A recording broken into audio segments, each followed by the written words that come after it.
Ang expectation namin, kung dumating si Asek Lemuel Ortonio on Monday, he will be detained kasi meron siyang dalawang consecutive contempt orders.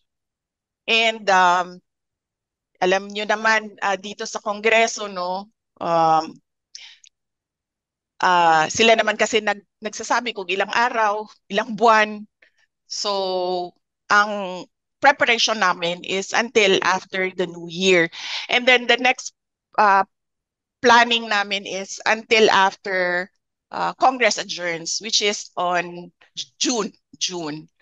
So, may mga ganun kami na mga plano. Nandiyan siya sa loob, si Yusek Zulaika Lopez, nandiyan siya sa loob because of me. Ako naman kasi talaga yung target ng committee hearings.